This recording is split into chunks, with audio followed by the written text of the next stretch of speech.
Hello student, स्वागत है आप सभी का आपके अपने चैनल गॉड क्लासेस पर। गॉड क्लासेस यानी मैथ्स भी एंड मस्ती भी। तो बच्चों, आज की जो वीडियो है उसमें एक बड़ा इंटरेस्टिंग टॉपिक हम करने वाले हैं। बहुत से कंपटीशन एग्जाम में आप देखोगे, आपने देखा भी होगा, हो सकता है कि कुछ लोग ऐसे बैठे हुए हैं, कुछ लोग ऐसे बैठे हुए हैं, इसके लेफ्ट में वो ये है, इसके राइट में ये है, तो बताओ सेंटर में कौन है। तो यानी इनको हम बोलते हैं सिटिंग अरेंजमेंट। कि आपको सिटिंग अरेंजमेंट करनी है, कैसे कैसे लोगों को बिठाना है। आपने बिठाए भी होंगे अपनी जनरल लाइफ में, लोगों को बिठाए होंगे, लेकिन ऐसे क्वेश्चंस करने के लिए नहीं बिठाए होंगे।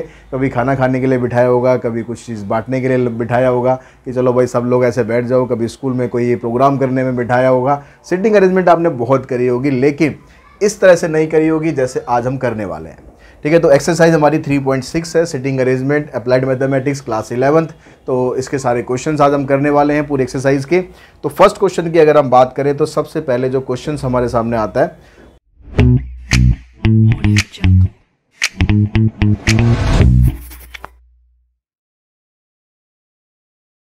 उस क्वेश्चन में कहा गया है कि कहता है कि भाई read the following information carefully and answer the question given below.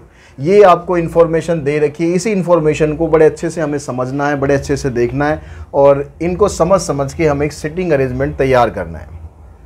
जब भी आप सिटिंग अरेंजमेंट करोगे तो बहुत सी बार ऐसी सिचुएशन आएगी कि भाई ए को हम यहाँ बिठा सकते हैं, यहाँ बिठा सकते हैं, दो सिचुएशन आ जाएंगी। तुक्केबाजी मत करना, चलो ए को यहाँ बिठा देते हैं यार, क्वेश्चन जल्दी सॉल्व हो जाएगा। हो सकता है क्वेश्चन आपका सारा गड़बड़ हो जाए। तो आपको कोशिश करनी है बिल्कुल एग्जैक्ट प्लेस फाइंड करने की। जब आप एग्जैक्ट प्लेस फाइंड कर लो कि ए को यहाँ बिठाना है, बी को यहाँ बिठाना है, तभी आप आगे प्रोसीड करो, अदरवाइज मत करो। तो उसके लिए करना क्या है, उसके लिए बड़े ध्यान से स्टेटमेंट को पढ़ना है और जो जो चीज़ें क्लियर होती जाएं उनको हम यहाँ पर लिखते हुए चलेंगे कि इसकी सिटिंग अरेंजमेंट इस तरीके से है। अब यहाँ पर देखो, सबसे पहली लाइन में क्या कहता है कि 11 फ्रेंड्स है। 11 फ्रेंड्स है मतलब आपके पास 11 सिटिंग होनी चाहिए। तो सबसे पहला जो क्वेश्चन है वो सिटिंग अरेंजमेंट ही है। तो यहाँ पर मैं 11 स्पेस ले लेता हूँ। 1 2 3 4 5 6 7 8 9 10 11। अब ये हमें स्पेस फिल करने हैं। अब फिल करने के लिए करना है क्या, ये जो इन्फॉर्मेशन है सारी इसको यूज़ करना है। तो ये कह रहा है कि भाई 11 फ्रेंड है, ABCDEFGHIJK are watching a movie in a cinema hall sitting in a row. एक रो के अंदर ऐसे बैठे हुए हैं। H is immediate left of D। H जो है D के बिल्कुल लेफ्ट में है, यानी जहां भी D बैठा है उसके लेफ्ट में बिल्कुल H है। दोनों पक्के दोस्त हैं भाई, साथ साथ छोड़ेंगे नहीं। तो D के बिल्कुल लेफ्ट में H है, मतलब आप ऐसे लिख सकते हो कि D के लेफ्ट में है H। ऐसे बिठा सकते हैं, चलो बिठा दिया। उसके बाद आगे क्या कह रहा है, and third to the right of I। किसके बारे में बता रहा था, ये H के बारे में बता रहा है कि D के ये लेफ्ट में है और I के राइट में तीसरे नंबर पर है, यानी I इसके लेफ्ट में तीसरे नंबर पर हो गया। तो H के लेफ्ट में तीसरे नंबर पर हो गया I। चलिए ये हो गया क्लियर। आगे चलते हैं, कहता है कि J is the immediate neighbour of A and B। J जो है वो A और B का इमीडिएट नेबर है। इमीडिएट नेबर मतलब A का भी पड़ोसी है, B का भी पड़ोसी है, दोनों का पड़ोसी है। दोनों का पड़ोसी कब हो सकता है, जब J उन दोनों के बीच में हो। तो J हमें पता है कि यहाँ पर है, ये तो क्या था, I था। तो J हमें पता है कि यहाँ पर है। इसके ये वाला प्लेस और ये वाला प्लेस हमें अभी एग्जैक्ट नहीं पता कि A यहाँ पे बिठाना है या B यहाँ पर बिठाना है। दिमाग में रखो कि भाई A और B इन दोनों में से किसी एक जगह पर आएगा। उसके आगे चलते हैं, and third to the left of G। J के बारे में बता रहा था ये। J एक तो पड़ोसी है इनका और G के लेफ्ट में तीसरे नंबर पर है, यानी J के राइट में तीसरे नंबर पर कौन हो जाएगा, G हो जाएगा। तो यहाँ पर एक प्लेस ये हो गया, दूसरा प्लेस ये हो गया, यहाँ पर आ गया G। यहाँ तक क्लियर। अब आगे क्या कहता है कि A is the second to the right of E। A जो है वो E के राइट में सेकंड पर है। E के राइट में सेकंड पर है A। Who is at one end of the row. अब ये जो E के बारे में बता रहा है कि A जो है वो E के राइट में सेकंड पर है और E कहाँ पर है, who is at one end of the row. यहाँ से हमारा क्वेश्चन सॉल्व होना स्टार्ट होगा। E जो है रो के एक एंड पर है, यानी E या तो यहाँ पर होगा या यहाँ पर होगा। अगर मैंने E को यहाँ पर बिठा दिया तो आगे तो कोई स्पेस ही नहीं है। A की जो टिकट है वो ख़राब हो जाएगी, सिनेमा हॉल की जगह ही नहीं मिलेगी उसे, क्योंकि E जो है वो E के राइट में सेकंड पर A बैठेगा और कहीं नहीं बैठेगा, मना कर दिया उसने। तो इसका मतलब क्या हुआ कि E यहाँ पर कॉर्नर पे होना चाहिए। ए कहाँ पर हो गया, 2 प्लेस छोड़ के ए हो गया। और यहाँ पर क्या दिया हुआ है, एक लाइन और लास्ट में रह गई है, कहता है F is sitting next to the right of D. F जो है वो डी के राइट में है बिल्कुल, यानी एफ इधर है। And D is the second to the right of C, और डी जो है वो डी के सी के राइट में सेकंड पर है, यानी सी इधर आ जाएगा क्योंकि इसके राइट में सेकंड पर है। अब यहाँ पर देखो आप बिठाओ। अब पहले तो हम यहाँ क्या करते हैं, पहले जे का केस सॉल्व करते हैं। जे क्या था, ए और बी का इमीडिएट पड़ोसी था, तो जे होना चाहिए किस किस के बीच में, ए और बी के बीच में। अगर मैं जे को यहाँ पर रख दूँ तो जे यहाँ पर तो हो नहीं सकता क्योंकि यहाँ तो ई पहले से ही विराजमान है, तो यहाँ पर बी को तो हम बिठा नहीं सकते। तो इसका मतलब जे क्या हो गया, और जे को यहाँ पर लेके नहीं जा सकते क्योंकि जे फिर ए का पड़ोसी नहीं रहेगा। तो यानी जे या तो इधर होना चाहिए या इधर होना चाहिए, इधर पॉसिबिलिटी है नहीं, तो जे को बिठा दिया हमने इधर। अब जे को इधर बिठाएंगे तो बी इधर पड़ोसी आ जाएगा। इसका केस क्लियर। जे के तो यहाँ तक फिल करने के बाद अब हम आते हैं यहाँ पर। यहाँ पर जे के राइट में थर्ड पर जी है, तो जे के राइट में एक प्लेस ही हो गया, 2 प्लेस ही हो गया। अब आ गया यहाँ पर जी, तो इसका किस्सा भी ख़त्म और इसका किस्सा भी ख़त्म। अब आ जाओ उस पर। अगर मैं आई को यहाँ पर रख दूँ तो आई को रखने के बाद एक प्लेस छोड़ के सी होना चाहिए, लेकिन एक प्लेस छोड़ के यहाँ तो जे पहले से विराजमान है, तो आई यहाँ पर तो हो नहीं सकता। आई यहाँ नहीं हो सकता तो आई क्या यहाँ पर हो सकता है। आई के बाद देखो एक ब्लैंक है, फिर सी है, तो आई को मैं अगर यहाँ ना रखूँ, मैं यहाँ रखना चाहूँ तो पॉसिबल ही नहीं है क्योंकि आई के बाद मुझे क्या चाहिए, 1 2 3 4 5 लोगों को और बिठाना है।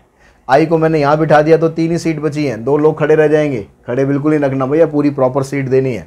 तो आई को हम यहाँ पर रख देते हैं, आई इधर आ गया, जी फिर बीच में ब्लैंक स्पेस पर हो गया, सी एच डी एफ।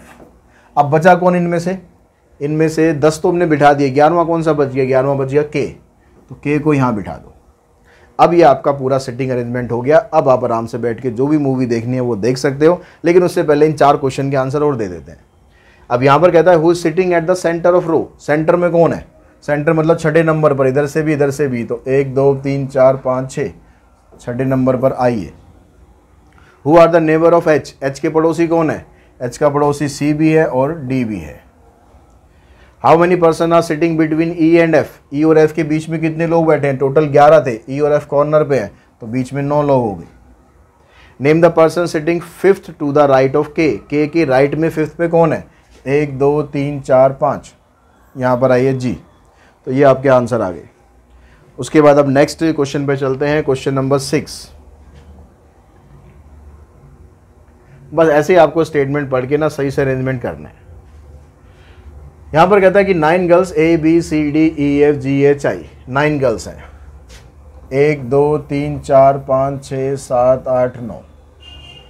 अब देखो क्या क्या कहता है, D sitting second to the right of E, E के राइट में सेकंड पर है D. And C is sitting third to the right of E, C sitting E के राइट में थर्ड पर है C. B sitting at one end of the row, अब B एक एंड पर है, एंड पर मतलब बी या तो इधर है या फिर इधर है, हमें नहीं पता अभी किधर है। ठीक है, चलो उसको हम अभी छोड़ देते हैं, बी का हमें अभी पता नहीं चला। ये कौन था, ये था ई था ना हमारा पहले। ठीक है, तो यहाँ पर देखो ई के बाद एक प्लेस छोड़ के डी है, तो ई के बाद एक प्लेस छोड़ के डी है, यानी इन दोनों को हमने कंबाइन करके ये बना दिया। अब आगे क्या कहता है, H is sitting between F and G, F H जो है वो एफ और जी के बीच में है। अब एफ इधर है या जी इधर है पता नहीं अभी। B sitting third to the right of F, अब इसने आपको ये बोला था कि बी जो है वो एक एंड पर है। अगर मैं बी को इस एंड पर ले लूँ तो यहाँ पर ये कह रहा है कि B sitting third to the right of F, यानी एफ के लेफ्ट में भी होना चाहिए। अगर बी पहले से यहाँ पर है तो आप एफ को यहाँ पर ले सकते हो ना, थर्ड पे लेफ्ट पे, लेकिन अगर मैं बी को यहाँ ले लूँ तो बी तो किसी के लेफ्ट में नहीं आएगा, यानी बी यहाँ पर इस कॉर्नर पर आ गया। और B sitting third to the right of F, मतलब एफ के लेफ्ट में देखेंगे तो बी तीसरे नंबर पर है, यानी इधर आ गया एफ। उल्टा कर दिया हमने, बी जो है वो राइट में होना चाहिए एफ के, तो बी इस एंड पर होना चाहिए। इसको हटाओ यहाँ से, क्योंकि बी राइट में तभी होगा 1 2 3, एफ के राइट में बी यहाँ पर होगा और बी एक कॉर्नर पे होना चाहिए, इसलिए यहाँ पर होगा, यहाँ पर नहीं आ सकता। F is sitting to the immediate right of A. F कहाँ पर है? राइट के बिल्कुल, ए के बिल्कुल राइट पर, यानी ए इधर आ गया। तो अब ये इन्फॉर्मेशन हमारे पास थी। अब इनकी हेल्प से हमारे पास क्या रह गया, और देखो क्या क्या रह गया हमारे पास, कहाँ पर हम क्या रख सकते हैं। ये वाली इन्फॉर्मेशन हमारी हो गई, इसके हिसाब से कोई मिस तो नहीं हो गया। ये देखो, B is sitting third to the right of F, ये भी हो गया।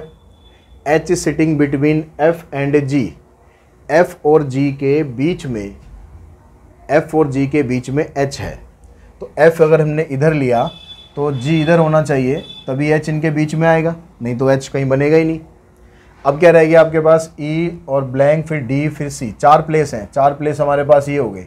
ई इधर आएगा, बीच में एक ब्लैंक आएगा, फिर डी आएगा, फिर सी आएगा।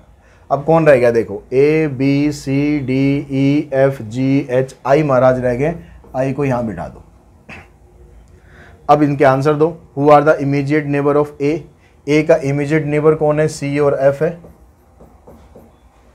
Who is sitting to the right of E? E के राइट में कौन है? आई है। Which girl is sitting exactly in the middle of all girls? तो 5वें नंबर पे कौन है? ए।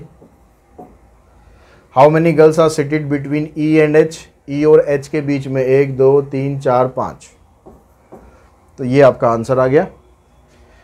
ठीक है, E I D C A F H G B. अब इसी तरीके से आप क्वेश्चन नंबर 11 आप कर सकते हो। ठीक है, वो भी लीनियर अरेंजमेंट का ही क्वेश्चन है, तो उसको आप खुद ट्राई करेंगे। इसको एक बार नहीं आएगा तो कमेंट बॉक्स में कमेंट करके बताएंगे। अब उसके बाद आते हैं हम क्वेश्चन नंबर 16 पर। अब ये जो अभी 2 क्वेश्चन हमने करे, या जो स्टार्ट एक क्वेश्चन और जो आपको करना है, वो सब है लीनियर अरेंजमेंट, मतलब आपको सीधे सीधे लाइन में बिठाना है। अब हम करेंगे एक राउंड टेबल कॉन्फ्रेंस, यानी हमें राउंड में बिठाना है, सर्कल में बिठाना है। तो अब यहाँ पर सर्कल में जब आप बिठाएंगे तो क्या आएगा? 7 फ्रेंड है are sitting around a circular table. तो हमने यहाँ पर ऐसे बिठा दिए, ये सर्कुलर टेबल हमने बना लिए। ठीक है, हमने यहाँ पर ऐसे बिठा दिए। अब यहाँ पर 7 प्लेसेस हैं, तो 1 2 3 4 5 6 7 प्लेसेस हैं। अब आप स्टार्ट करो। ये कहता है कि Z is second to the left of W। तो आप W कहीं से भी स्टार्ट कर लो, क्योंकि यहाँ पर कोई एंड तो है नहीं, सर्कल है, तो कहीं से भी स्टार्ट कर लो। तो Z जो है वो W के लेफ्ट में है, तो W इधर आ गया, तो इसके लेफ्ट में सेकेंड पर ये Z। अब यहाँ पर जब इनका जो फेस है ना, वो सेंटर की तरफ है, तो ये ध्यान रखना है कि किसको आप कहाँ बिठा रहे हो, उसका लेफ्ट किधर है। अगर W को यहाँ बिठा रहे हैं, फेस उसका उधर है, तो इसका लेफ्ट इधर होगा, राइट इधर होगा। लेकिन अगर किसी को आप यहाँ पर बिठा रहे हो, तो उसके हिसाब से फेस इधर है, फेस इधर है, तो उसका लेफ्ट इधर होगा, इसका राइट इधर होगा। बस ये चीज़ का ध्यान रखना है सर्कुलर अरेंजमेंट में, कि लेफ्ट राइट किसका कहाँ पर है। अब उसके बाद आगे कहता है and is the neighbour of X and Y.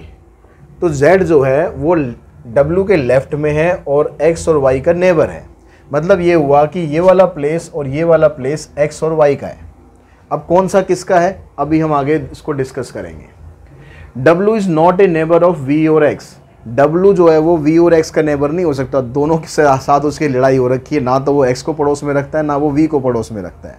तो यहाँ पर इसका मतलब आप X को रख ही नहीं सकते, क्योंकि W का पड़ोसी बन जाएगा, W नाराज़ हो जाएगा। तो इसका मतलब हम X को यहाँ पर रख देते हैं, Y को यहाँ पर रख देते हैं, वो दोनों खुश हो जाएंगे। ठीक है, W V का भी पड़ोसी नहीं है। अब V का भी पड़ोसी नहीं है, तो V इन तीनों प्लेस में से कहीं भी हो सकता है, तीनों नहीं, सॉरी, इन 2 प्लेस में से कहीं हो सकता है। यहाँ पर तो V हो ही नहीं सकता, फिर W के साथ उसकी डिशुम हो जाएगी। T is the neighbour of U and V। T U और V का नेबर है, यानी T U और V के बीच में होगा।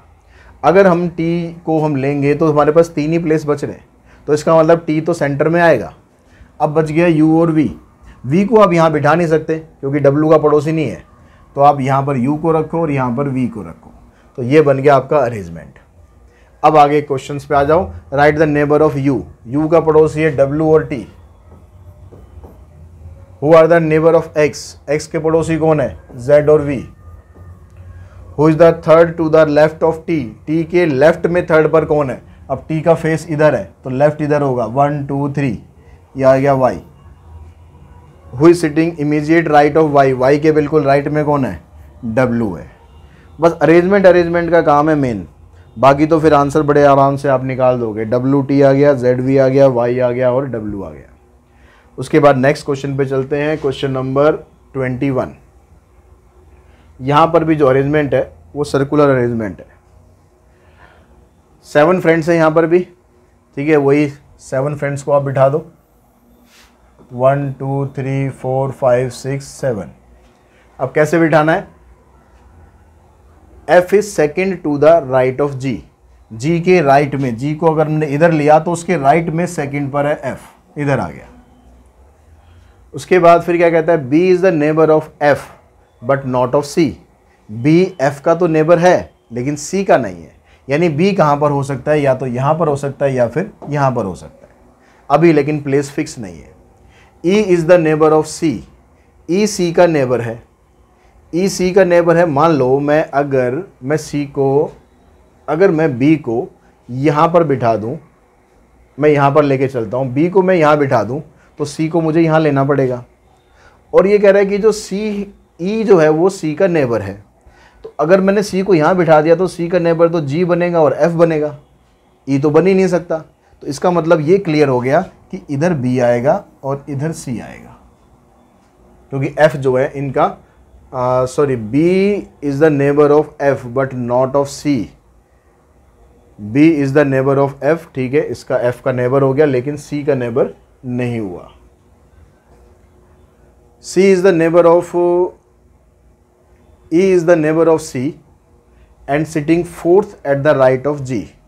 E जो है वो C का नेबर है और फोर्थ में राइट पर G बैठा, G के फोर्थ राइट पर बैठा है कौन, E। 1 2 3 4, G का फेस इधर है तो इसके राइट में फोर्थ पे कौन है, 1 2 3 4, E आ गया। और C का पड़ोसी भी यही है तो C का पड़ोसी भी बन गया। D sitting between E and A, E और A के बीच में D बैठा हुआ है, तो E और A के बीच में D बैठा हुआ है, मतलब D इधर आ जाएगा, A इधर आ जाएगा। तो ये आपका अरेंजमेंट आया। अब कहता है who is fourth to the left of G, G के लेफ्ट में 4 पे कौन है, G का फेस इधर है तो 1 2 3 4, यहाँ पर है ये C। Who is sitting left of G, G के लेफ्ट में कौन है, A है। Who are the neighbour of F, F का पड़ोसी कौन है, B और C। Who are the neighbour of B, B का पड़ोसी कौन है, G और F। तो आंसर हमारा बन गया यहाँ से C A B and C G and F। अब इसी तरीके से आप जो नेक्स्ट क्वेश्चन है, क्वेश्चन नंबर 26, ये आप खुद करेंगे क्योंकि ये अभी सर्कुलर अरेंजमेंट है। यहाँ पर 8 लोग बैठे हुए हैं। अब हम आगे चलते हैं भाई, AC खरीदने चलते हैं हम। यहाँ पर किसी शोरूम में हम पहुँचे AC खरीदने के लिए। अब हमने देखा कि भाई अलग अलग मॉडल हैं, 7 मॉडल वहाँ पर उसने डिस्प्ले कर रखे हैं। अब वो डिस्प्ले उसने कैसे कर रखे हैं, LG, Lloyd, Voltas, Hitachi, Deccan, Samsung, Whirlpool, सारे बढ़िया बढ़िया मॉडल हैं। All the models are facing towards each, सबका फेस एक ही तरफ है, मतलब लीनियर अरेंजमेंट है। LG is next to the right of Whirlpool, ठीक है, 7 हमारे पास हैं, तो अरेंजमेंट हमें लिखना है। तो 1 2 3 4 5 6 7। अब जैसे स्टार्टिंग वाले क्वेश्चन करे थे वैसे ही आपको यहाँ पर चलना है। LG कहाँ पर है, next to the right of Whirlpool, Whirlpool के राइट में है LG। Whirlpool is place fourth to the right of Voltas, Whirlpool कहाँ पर है, वोल्टास के राइट में 4th पर है, यानी वर्लपूल के लेफ्ट में 4 पे वोल्टास है। 1 2 3, यहाँ पर है Voltas. Hitachi is place between Lloyd and Samsung, Lloyd and Samsung का तो अभी अता पता ही नहीं है कहाँ पर है। Voltas which is placed third to the left of Lloyd, Lloyd के लेफ्ट में 3rd पर वोल्टास है, मतलब लॉयड इधर हो गया। इज एट वन एंड, और वोल्टास एक एंड पर है, तो वोल्टास अगर एक एंड पर हुआ तो वोल्टास यहाँ तो हो नहीं सकता, बाकी के मॉडल कहाँ जाएंगे, तो इसलिए वोल्टास को रखना है हमें यहाँ पर। 2 प्लेस छोड़े हमने, यहाँ आ गया लॉयड, फिर उसके बाद यहाँ पर वर्लपूल, यहाँ पर आ गया LG। अब देखो क्या रह गया, और हिताची जो था वो लॉयड और सैमसंग के बीच में है, तो लॉयड इधर है, हिताची इधर होना चाहिए, सैमसंग इधर होना चाहिए। रह कौन गया, कौन सा ब्रांड रह गया भाई, कौन सा ब्रांड रह गया, डेक्कन, डेक्कन ब्रांड रह गया। ये आपका अरेंजमेंट आ गया। ठीक है, Voltas, Samsung, Hitachi, Lloyd, Whirlpool, LG and Deccan. अब देखो which AC brand lies between Hitachi and Whirlpool. Hitachi और वर्लपूल के बीच में कौन है? लॉयड है। Name the air conditioner that is placed at the extreme right. बिल्कुल राइट में कौन है? डेक्कन है।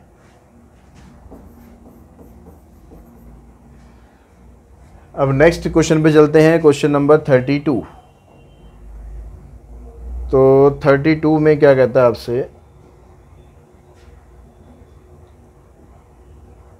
5 फ्रेंड है, are sitting in a line पर बैठे हुए हैं, facing towards the wall, wearing red, grey, yellow, violet and black shoes. 5 colour के शूज उन्होंने पहन रखे हैं, मतलब एक ने एक ही कलर के पहन रखे हैं, 5 नहीं। The person wearing yellow and red shoes are not standing at the end position. तो येलो रेड वाले जो हैं वो एंड पोजिशन पर नहीं है। ठीक है, 5 हमारे पास है, तो पहले हम यहाँ पर वो बना लेते हैं, 1 2 3 4 5। अब ये कह रहा है कि जो येलो और रेड है ये एंड में नहीं है, मतलब येलो रेड यहाँ पर 3 प्लेस में से कहीं है। The person in the middle position is wearing black shoes. जो मिडिल में है वो ब्लैक है। And the person with red shoes is not in his left. जिसके पास रेड शूज है वो ब्लैक के लेफ्ट में नहीं है, तो वो राइट में हो गया, क्योंकि रेड और येलो कहाँ होंगे? यहीं पर ही होंगे, एंड पे तो हो नहीं सकते, ये मना कर दिया उसने। The person wearing violets is standing on extreme right. The violet है वो यहाँ पर है। कौन सा कलर बच गया? अब ग्रे बच गया, ग्रे आ गया इधर। अब देखो who is on 4th position from right. Right से 4th पोजिशन पर है येलो। वो standing on the extreme left पर है ग्रे। तो ये हमारा क्वेश्चन हो गया। अब इसी के साथ ही जो एक्सरसाइज हमारी फिनिश होगी, साथ ही चैप्टर भी फिनिश होगा। क्वांटिटेटिव एप्टीट्यूड बड़ा इंटरेस्टिंग चैप्टर था और आई थिंक आप लोगों को भी इसे करने में इंटरेस्ट आया होगा, समझ में आया होगा। और साथ ही साथ आपने इस वीडियो को और पूरी प्लेलिस्ट को अपने फ्रेंड्स के साथ भी शेयर कर दिया होगा, ऐसा मुझे विश्वास है। नहीं किया हुआ है तो अभी तो अब आगे कर दो, और साथ भी आप भी सब्सक्राइब करके रखो, बेल आइकन को प्रेस करके रखो, आगे हम जो भी चैप्टर स्टार्ट करेंगे वो आप तक तुरंत पहुँच सके। आज की इस वीडियो में इतना ही। Thanks to all of you.